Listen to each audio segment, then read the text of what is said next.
北朝鮮、貧しい、選挙もない。ちょっと口を滑らせただけで命を落とす。こんな国、普通ならすぐに壊れるはずです。でも北朝鮮は違う。75年も続けてきたんですよ。なぜだろう。理由は6つあると考えています。心理統制、情報統制、軍事抑制、政治統制、経済の仕組み、外交の環境です。僕は韓国で生まれ19年もその現実を見てきました。6つの理由を解説します。きっとあなたも最後には北朝鮮の悪魔らしさの正体に驚くはずです。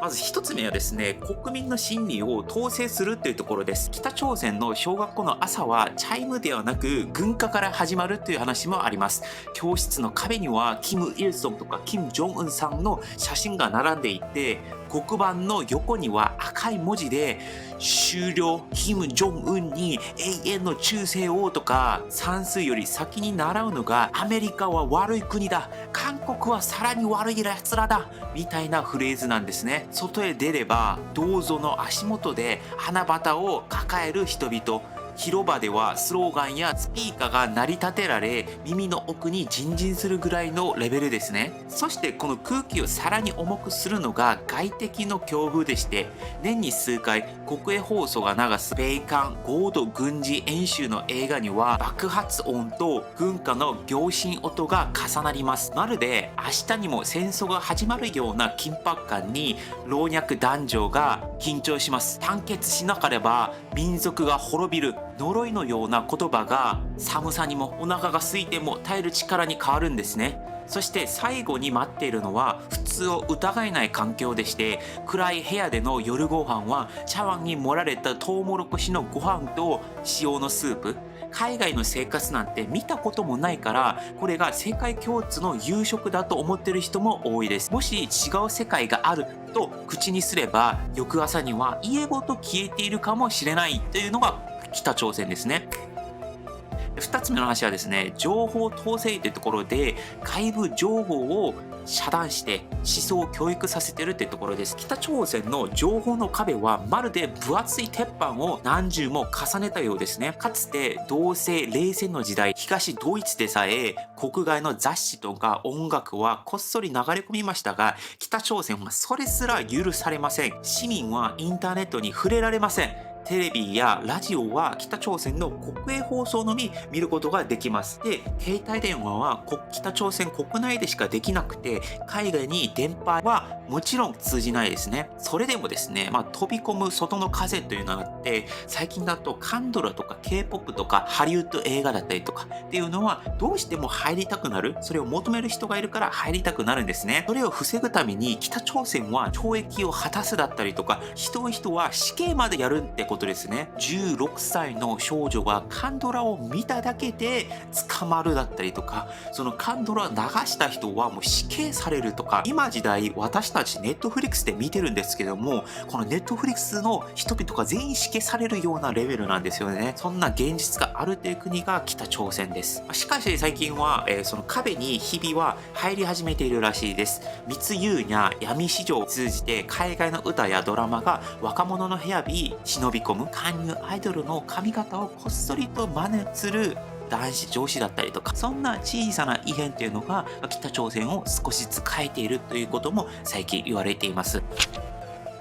3番目はですね、軍事力ですね。強力な軍隊と核による抑制です。北朝鮮は人口が2500万人なんですが、その中で120万人ほどが軍事兵士と言われています。軍事国家ですね。つまり国民25人中1人が軍服を着ている軍事というところですよ。街角でも農村でも軍事服を着た若者が銃みたいなのを持って肩にかけて歩く光景は北朝鮮では珍しくありません。先軍統治という名前で米とか燃料、資金まで軍事が持っていて配分していく。こうして軍部は体制に深く取り込まれ、クーデターの芋は根こそぎ取られます。キム・ジョンは就任以来、軍事や司令官を頻繁に入れ替え、自分への忠誠心を試すように軍を握ってきました。その守りやそのディフェンスは戦場だけではありません。秘密警察とか密航制度だったりとか、国内の目に見えない形でもう統制しています。住民はインミンバンという20世帯ほどの小さなグループに所属され、お互いの生活を監視します。不純な動きがあったらすぐ当局へ申し出て、政治犯収容所へ送らせます。処刑とか拷問も日常的らしいですね。社会が何度批判しても、この監視網っていうのは揺らぎません。さらにひどいのが核の傘ですね。国家予算の 25% から 30% が軍備拡張に注ぎ込まれ、巨大な移動式発射台や弾道ミサイルが軍事パレードが行進します。追い詰めれば核が飛ぶかもしれない。この恐怖がアメリカも韓国も軽く接することができないようにしています。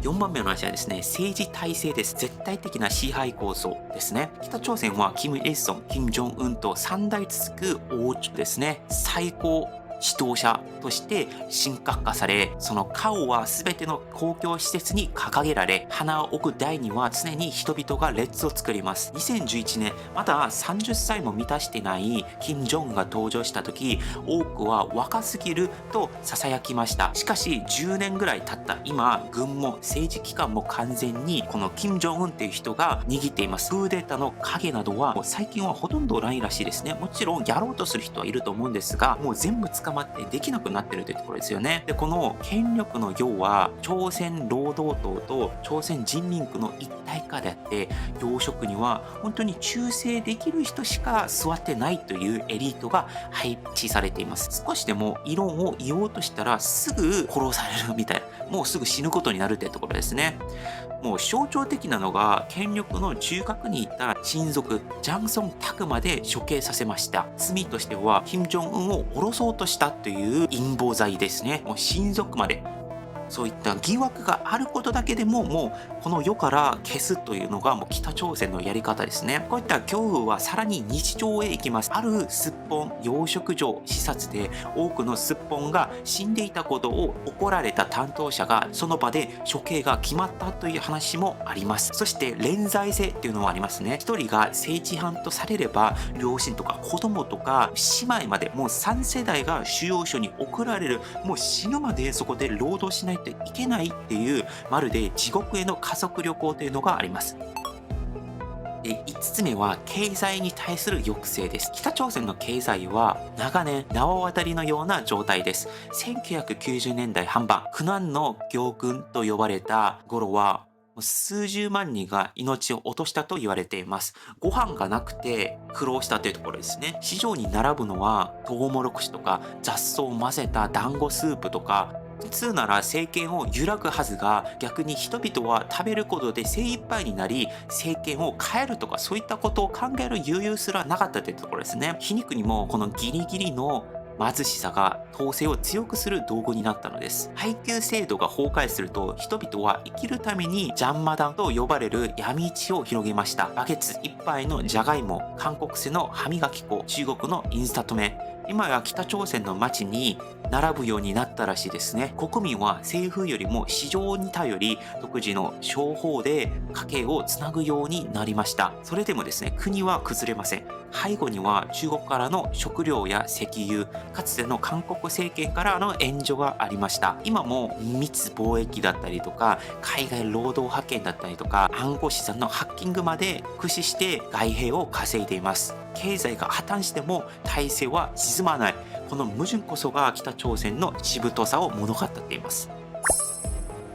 6個目はですね、外交です。これ結構思ったより大事です。北朝鮮だけではなくて周辺国に関する話もあります。北朝鮮の背後には常に強大な後ろに立っている人がいます。それは中国ですね。中国にとって北朝鮮は韓国、アメリカ、日本の力を弱めるような、国境から遠ざけるブロックのような存在です。北朝鮮があることによって韓国、日本、アメリカの力を弱めているってことがありますね。だからこそ石油や食料は途絶えないほどでひっそりと送り続けていると言われています。貨物列車がひっそりと往復したりとか、米、燃料タンクが橋を渡ったりとかも支援しているところですね。さらに国境の警備を強化して大量の脱北者が中国側に流れないように中国側で捕まったらもう北朝鮮に送り返すようにしてるっていうのが言われています。一方、韓国と米国もまだ北朝鮮の脱崩壊を望んではいないですね。韓国にとってもう急に体制が崩壊したらもう数百万人規模の難民ができたり、天文学的な統一コストができたりするんですよね。アメリカにとっても朝鮮半島の混乱は避けたいですよね。だからこそギリギリの線で妥協してるっていうのが現実としてあります。こういった事実を用いて、まず北朝鮮っていうのはこういった外交的な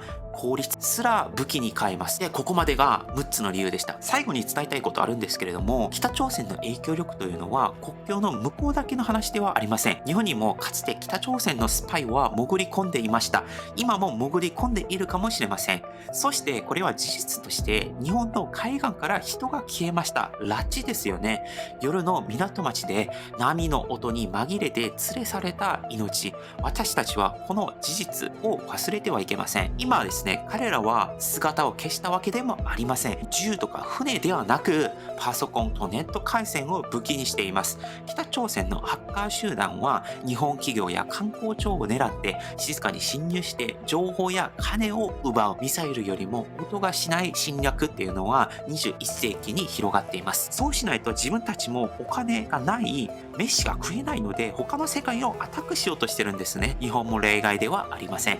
気を緩めないでください。他人事でもありません。この動画を見たあなたですね、もう知ってしまった側なので、知ったからこそこういった北朝鮮の動向を見続けるべきです。最後まで聞いていただきありがとうございました。もしよろしければチャンネル登録もお願いします。以上、パックンでした。アンニョン。